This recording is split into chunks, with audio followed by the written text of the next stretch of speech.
Assalamualaikum warahmatullahi wabarakatuh. Bismillah, alhamdulillah, wassalatu wassalamu ala rasulillah Sayyidina wa maulana Muhammad ibn Abdillah wa ala alihi wa sahbihi wa mawalah amma ba'd. Faya ibadallah ittaqullaha haqqa tuqatihi wa la tamutunna illa wa antum muslimun. Para pecinta sejarah Islam Indonesia dimanapun berada, alhamdulillah wa syukur ala ni'amillah, atas izin iradat Allah Subhanahu wa Ta'ala, pada kali ini kita dipertemukan di majelis Sinyal Islam Indonesia yang kita cintai. Mudah-mudahan kita semua ada dalam keadaan sehat dan senantiasa ada dalam lindungan Allah Subhanahu wa Ta'ala. Amin ya Allah ya Rabbal alamin. Baik, pada pertemuan kali ini kita akan membahas masih seputaran akidah nabawiyah, yaitu akidah yang bertentangan dengan sifat-sifat kenabian. Pembahasan kali ini adalah membahas tentang sifat jaiz bagi para rasul. Wal jaizu fi haqqihim alaihi salatu wassalam al-a'rad basyariyah allati la tuaddi ila naqsin fi maratibihim al-aliyah kal marad wa nahwihi. Sifat yang jaiz bagi rasul adalah rasul tersifati oleh sifat manusia biasa. Karena nabi itu adalah manusia biasa. Bukan luar biasa bukan manusia biasa seperti kita. Hanya yang membedakan nabi dan rasul itu adalah rasul rajulun uhiya wa yu'maru bitablighi, seorang laki-laki yang Allah berikan wahyu dan diperintahkan untuk mendakwahkan, menyebarkannya kepada umat. Itu rasul. Nabi rajulun uhiya wa lam yu'mar bitablighi, seorang laki-laki yang Allah berikan wahyu tidak diperintahkan untuk menyebarkannya, mendakwahkannya. Itu nabi. Jelas nabi dan rasul manusia biasa, tetapi diberikan wahyu oleh Allah untuk didakwahkan, disebarkan kepada seluruh umat. Dari jihad manusia biasanya seperti apa? Layaknya seperti kita. Rasul kadang lapar makan. Rasul haus perlu minum. Rasul ngantuk perlu tidur. Seperti biasa. Rasul perlu nikah. Seperti biasa. Rasul perlu Rasul sakit, biasa sakit. Cuman perkara-perkara tersebut yang tidak akan menjatuhkan kepada derajat kenabian yang mulia. Ya, Rasul nikah tapi tidak akan menghancurkan, tidak akan merusak derajat kenabian. Mana yang Rasul nikah dengan perempuan, jelas Rasul nikah. Tetapi mustahil Rasul ihtilam, mimpi basah, mimpi nikmat. Mustahil. Kenapa Rasul mustahil mimpi basah? Kenapa Rasul mustahil ihtilam? Kenapa Rasul mustahil mimpi nikmat? Karena ihtilam, mimpi basah, mimpi nikmat, bahwa min tala'ubis syaitan, itu adalah dari permainan setan. Sedangkan Rasul mustahil dipermainkan oleh setan. Oleh karena itu, maka kalau Rasul, katanya ada Rasul mimpi jima, Rasul mimpi indah, mustahil itu akan menjatuhkan derajat martabat Rasul yang mulia. Kemudian Rasul sakit, jelas Rasul sakit. Sakitnya sakit biasa seperti manusia. Kalaupun ada Rasul sakit, bahkan sakitnya katanya ada seorang nabi yang sakitnya luar biasa sampai kulitnya itu bolong-bolong keluar, belatung dari sana. Mustahil, itu kabar bohong, maudhu itu. Kenapa bohong? Penyakit seperti itu jijik dan pasti akan diasingkan oleh umat. Kalau penyakit tersebut jijik diasingkan oleh umat, itu yang menghancurkan, menjatuhkan derajat Nabi. Sakitnya biasa. Sakit kepala, sakit badan, meriang, panas diri, sakit biasa. Bahkan Rasulullah Shallallahu Alaihi Wasallam pun pernah terkena sihir, biasa, tapi tidak akan menjatuhkan derajat martabat sifat kenabian. Jadi jelas Rasul adalah manusia biasa, dengan sifat-sifat kemanusiaan biasa tersebut yang tidak akan menjatuhkan derajat mulianya para nabi. Baginda Rasulullah SAW, makhluk yang sangat sempurna, ciptaan Allah yang sangat sempurna, biasa pernah sakit dan lain sebagainya. Muhammadun basyarun wa laisa kal basyari. Nabi Muhammad adalah manusia biasa, wa laisa kal basyari, tapi beda dengan kita. Bal huwa yakutatun wan nasu kal hajari. Rasul itu intan mutiara yang harganya mahal. Satu butir intan mutiara berapa M harganya? Wan nasu kal hajari. Kalau kita itu adalah seperti batu. Berapa sih harganya batu? Dan batu tidak akan ada harganya kalau cuma satuan. Paling juga dipakai ngelempar batu. Kita tuh batu, tidak ada harganya. Tetapi manusia akan ada harganya kalau manusia berjamaah. Alaikum bil jamaah wa jamaatil muslimin. Maka hendaknya kalian ada di saf berjamaah, jamaah dan jamaahnya orang muslim. Ketika manusia bersatu, ketika umat Islam bersatu, maka umat Islam akan berharga dan dipandang mulia, dipandang hebat. Tetapi kalau umat Islam cerai-berai, tidak akan ada harganya dan dipandang remeh. Kondisi ini kondisi yang sedang terjadi zaman sekarang. Umat Islam itu dipecah belah oleh suku, oleh adat, oleh warna, partai politik dan sebagainya, dipecah belah. Dipetak-petak umat Islam ini. Sehingga tidak ada jahnya, tidak ada kehebatan, izul Islamnya tidak kelihatan. Satu, karena tidak tumbuhnya persatuan. Kalau umat bersatu, umat Islam, mau beda manhaj, beda apapun, bersatu. Asal Tuhannya sama, Rasulnya sama, kitabnya sama. Bersatu menyembah pada Tuhan yang sama. Rasulnya sama, kitabnya sama, bersatu. Hanya beda pandang. Maka akan kelihatan jahnya Islam. Kebesaran Islam, kehebatan Islam akan tumbuh dengan persatuan umat Islam. Maka jelas wan nasu kal hajari, kalau kita tercerai-berai tidak ada harganya. Muhammadun basyarun wa laisa kal basyari. Manusia biasa yang punya nilai luar biasa di hadapan Allah Subhanahu wa taala. Karena satu manusia bisa menyatukan seluruh umat. Rasulullah SAW hebatnya seperti itu. Bahkan harapan Rasulullah SAW, saya ingin menjadi Nabi dan Rasul yang paling banyak pengikutnya nanti di hari kiamat. Allah ya Rahman ya Rahim. Kita wana sukal hajari, apa mulianya kita bagaikan batu, ya, dan kita akan mulia kalau kita bersatu. Hadirin para pecinta seni Islam Indonesia dimanapun berada. Oleh karena itu mari kita galang persatuan dan kesatuan supaya muncul izzul Islam, kehebatan Islam. Wa dalilu ala dzalika fi musyahadatu habihim alaihi wassalatu wassalam, yang menjadi dalil bahwa kita lihat Rasulullah SAW, para nabi, para rasul itu adalah manusia-manusia yang hebat, makhluk-makhluk Allah yang hebat, yang Allah berikan keistimewaan luar biasa dengan mukjizat-mukjizat yang Allah berikan. Allah ya Rahman. Ya jelas Nabi manusia biasa, Rasul manusia biasa yang Allah berikan keistimewaan sehingga meskipun satu tapi istimewa luar biasa. Khatimatun. Yajibu ala syahsi ayya'rifa nasabuhu sallallahu alaihi wasallam min jihati abihi wa min jihati ummihi.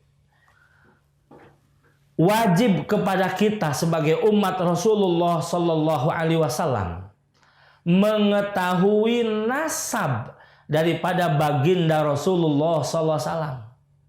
Kenapa harus mengetahui? Jelas. Loh, kita umatnya, kita yang mencintai beliau, maka jelas kita harus tahu nasab beliau. Saya mencintai istri saya, jelas saya harus tahu istri saya. Setelah saya tahu istri saya harus tahu nasab istri saya. siapa orang tuanya, siapa kakek dan neneknya. Masya Allah. Berarti bohong kalau orang mengaku cinta tetapi tidak tahu dirinya dan tidak tahu nasabnya, bohong. Kita cinta Rasulullah SAW, kita tahu siapa beliau. Tadi dalam sifat kenabian, sidik, amanah, tabligh, fatonah, jati diri Rasulullah Sallallahu Alaihi Wasallam. Kemudian kita harus tahu siapa nasab Rasulullah SAW. Nah, di antaranya adalah kita harus tahu nasab Rasulullah dari ayahnya dan dari ibunya. Fa'amma nasabu min jihati abihi, bahwa Sayyidina Muhammad bin Abdullah ibnu Abdul Muttalib, nasab baginda Rasulullah Sallallahu Alaihi Wasallam dari jihad bapaknya. Rasul punya bapak. Bapak Rasulullah SAW adalah Sayyidina Muhammad bin Abdullah. Muhammad bin Abdullah, Allah ya Rahman. Yang Rasul ditinggalkan wafat oleh ayahnya ketika Rasul usia 6 bulan di dalam kandungan. Ya Allah, Rasul terlahir dalam keadaan yatim. Allah. Di usia 6 tahun Rasul ditinggalkan wafat oleh ibunya, diurus Rasul oleh kakeknya, oleh pamannya. Masya Allah, luar biasa. Rasul dalam keadaan yatim. Maka pantas Rasul mengatakan, ana wa kafilul yatim kahatain. Saya dengan orang yang menanggung anak yatim kahatain, seperti telunjuk dan jari tengah, saking dekat. Telunjuk dan jari tengah tidak ada pemisah. Maka demikian pula Rasulullah SAW dengan yang menanggung anak yatim, tidak ada jarak, tidak ada pemisah, saking dekat. Bagaimana tidak dekat? Karena Rasul merasakan sendiri terlahir sebagai anak yatim. Di usia 6 tahun yang butuh kasih sayang seorang ibu, ditinggalkan oleh ibunya. Ya Allah, begitu menderita Rasul yatim piatu. Diurus oleh kakek, diurus oleh pamannya, Masya Allah. Maka Rasul dewasa jadi Rasul. Rasulullah Sallallahu Alaihi Wasallam menanggung beban-beban anak yatim. Mana Rasul diperintah oleh Allah untuk menikahi janda-janda yang punya anak yatim dan suaminya wafat di medan perang. Istri baginda Rasulullah SAW 9. Nikahnya Rasul, poligaminya Rasul itu bukan mengikuti nafsu. Tetapi nikahnya Rasul, poligaminya Rasul adalah perintah Allah Subhanahu wa Ta'ala. Karena yang dinikahi oleh Rasul adalah janda-janda yang punya anak yang suaminya adalah wafat di medan perang. Allah ya Rahman ya Rahim. Rasul menanggung anak yatim. Hidupnya dalam keadaan yatim, Rasul menanggung anak yatim. Maka pantas Rasul mengatakan, ana wa kafilul yatim kahatain, begitu dekat. Masya Allah. Rasul dari jihad bapaknya adalah bin Abdullah. Abdullah ibnu Abdul Muttalib. Abdullah punya bapak, bapaknya adalah ibnu Abdul Muttalib. Nama Abdul Muttalib adalah Amir atau Syaibatul Hamdi. Abdul Muttalib itu laqab. Namanya siapa? Amir, atau ada lagi nama Syaibatul Hamdi. Abdul Muttalib punya bapak. Namanya siapa? Hashim. Abdul Muttalib bin Hashim. Punya bapak namanya Hashim. Hashim siapa nama aslinya? Nama asli adalah Amr atau Umar. Ada yang mengatakan Amr, ada yang mengatakan Umar. Hashim punya bapak namanya Abdul Manaf. Abdul Manaf nama aslinya adalah Mughirah. Abdul Manaf punya bapak namanya Qusay. Nama asli Qusay adalah Zaid atau Yazid. Qusay punya bapak namanya Kilab. Nama asli daripada Kilab adalah Hakim. Kemudian Kilab punya bapak namanya Murrah. Murrah punya bapak namanya Ka'ab. Ka'ab punya bapak namanya Lu'ay. Lu'ay punya bapak namanya Ghalib. Ghalib punya bapak namanya Fihir. Fihir punya bapak namanya Malik. Malik punya bapak namanya Nadar. Nadar nama aslinya adalah Qais. Nadhr itu punya nama aslinya adalah Qais. Nadhr punya bapak namanya Kinanah. Kinanah adalah kana syaikhan hasanan azimul qadri taqsidul arabilahi li ilmihi wa fadlihi. Ya Allah ya Rahman ya Rahim. Kinanah itu seorang syekh. Syekh itu adalah seorang ulama yang terkemuka, hasanan, yang bagus, bijak, akhlaknya bagus, bijak, pandangannya bijaksana, azimul qadri, derajatnya mulia.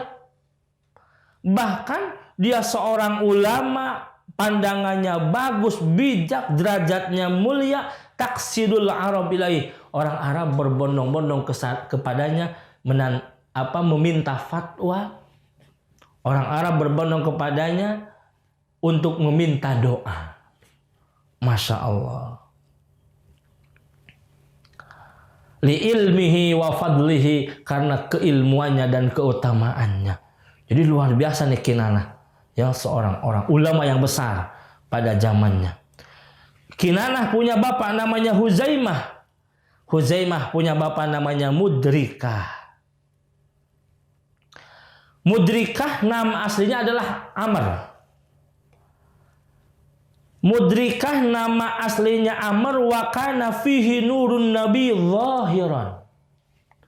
Di dalam diri Mudrikahlah ada cahaya kenabian baginda Rasulullah sallallahu alaihi wasallam. Masya Allah. Di dalam jiwa diri Mudrikah adalah muncul cahaya kenabian zahiran, cahaya kenabian baginda Rasulullah sallallahu alaihi wasallam. Mudrikah punya bapak namanya Ilyas. Nama asli daripada Ilyas adalah Husain. Kunyahnya adalah Abu Amr. Dan Ilyas wa kana yasma'u fi salbihi talbiyatan Nabi SAW al-ma'rufah fil had. Masya Allah, luar biasa. Tadi dalam diri Mudrikah muncul cahaya kenabian sallallahu alaihi wasallam. Nabi Muhammad sallallahu alaihi wasallam muncul dalam jiwa Mudrikah. Kemudian Ilyas nama aslinya adalah Husain. Nama kunyahnya Abu Amr. Di dalam diri Ilyas terdengar, di dalam tulang rusuk Ilyas, di dalam tulang rusuk Ilyas terdengar suara talbiyah baginda Rasulullah sallallahu alaihi wasallam seperti talbiyahnya talbiyah Arafah di waktu haji. Labbaik Allahumma labbaik, labbaik la syarika lak labbaik, innal hamda wan ni'mata lak. Masya Allah. Dalam tulang rusuk Ilyas terdengar suara baginda Rasulullah SAW sedang bertalbiyah. Allah ya Rahman. Ilyas punya bapak namanya Mudhar. Nama asli Mudhar adalah Amr atau kunyahnya adalah Abu Ilyas. Kemudian Mudhar punya bapak namanya Nizar. Nama asli Nizar adalah Khildan. Kemudian Nizar punya bapak namanya Mu'ad atau Ma'ad.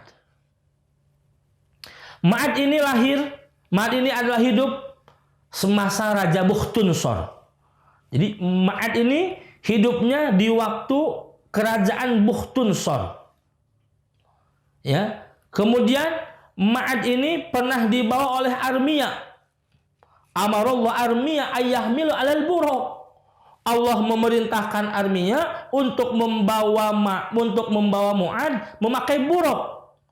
Kaila tusibun nakmah, supaya tidak mendapatkan fitnah, cercaan, siksaan dari Raja Bukhtunsor. Diselamatkan, diasingkan oleh Allah. Mengutus Armia memakai buruk untuk menyelamatkan Mu'ad. Allah ya Rahman ya Rahim. Kemudian Mu'ad punya namanya Adnan. Adnan ini hidup di masa zaman Nabi Musa alaihissalam. Adnan hidup di masa zaman Nabi Musa alaihissalam. Dan disinilah akhir daripada nasab Rasulullah SAW, Karena walaisa fima ba'dahu ila Adam alaihi wassalam tariqun sayun piman. Dari Adnan ini tidak ada sejarah yang bisa menyatukan sampai ke yang bisa menelusuri sampai kepada Adam alaihissalam menurut thariqah yang sahih. Jadi sampai Adnan, dari Adnan putus sejarah yang tali menyambung kepada baginda Rasulullah sallallahu alaihi wasallam. Itu adalah nasab baginda Rasulullah yang mulia dari jihad bapaknya sampai Adnan. Kemudian nasab yang mulia baginda Rasulullah sallallahu alaihi wasallam. Wa amma nasabu sallam min jihati ummihi bahwa Sayyidina Muhammad bin Aminah binti Wahab. Rasulullah punya ibu, nama ibunya adalah Sayyidatuna Aminah. Masya Allah. Rasul punya ibu, nama ibu adalah Sayyidatuna Aminah. Aminah punya bapak, namanya Wahab. Wahab punya bapak, namanya Abdul Manaf. Abdul Manaf punya bapak, namanya Zuhrah atau Zahrah. Zahrah punya bapak, namanya Kilab. Dan di Kilab inilah nyambung nasab Rasulullah dari jihad bapak dan ibu. Ya Allah, ya Rahman ya Rahim. Dari Kilab inilah nyambungnya nasab bapak dan ibu. Kesananya sama sampai kepada Adnan. Jadi berpisah dari Kilab. Allah, nyambung dari Kilab tuh. Allah ya Rahman ya Rahim. Nasab baginda Rasulullah sallallahu alaihi wasallam begitu mulia, begitu hebat. Wa nasabu sallallahu toharun min safil jahiliyah. Nasab baginda Rasulullah Allah selamatkan, bersihkan dari sifat-sifat jahiliyah yang semuanya nasab baginda Rasulullah ke atas, tidak pernah menyembah berhala, tidak pernah dikotori dengan bersujud kepada berhala, tidak pernah. Maka itu termasuk min firqatin najiyah. Nasab baginda Rasulullah, ibunya Rasulullah, bapaknya Rasulullah, kakeknya sampai ke atas, min firqatin najiyah, nasab-nasab yang mulia, yang selamat, yang Allah akan selamatkan dunia dan akhirat. Masya Allah ya Rahman, begitu mulia. Masa mungkin orang yang mulia terlahir dari nasab yang hina? Tidak. Rasul manusia yang mulia oleh Allah pasti dititipkan di rahim-rahim yang mulia. Bukti kemuliaan Rasulullah dititipkan di rahim-rahim yang mulia. Tadi bagaimana terdengar suara talbiyah Rasulullah sallallahu alaihi wasallam di dalam turang rusuk Ilyas. Ya. Suara talbiyah Rasul terdengar oleh Ilyas, kakeknya Rasulullah sallallahu alaihi wasallam. Bagaimana munculnya cahaya kenabian Rasulullah SAW dalam diri mudrikah. Ini adalah gambaran bahwa jelas susunan nasab Rasul itu adalah orang-orang yang hebat. Orang-orang pilihan Allah subhanahu wa ta'ala. Maka jelas Rasul al-Mustafa, manusia pilihan yang dipilih oleh Allah dari nasab-nasab pilihan. Maka yakini oleh kita bahwa Rasul punya nasab yang hebat, nasab yang bagus, dan termasuk firqatun najiyah, golongan yang selamat.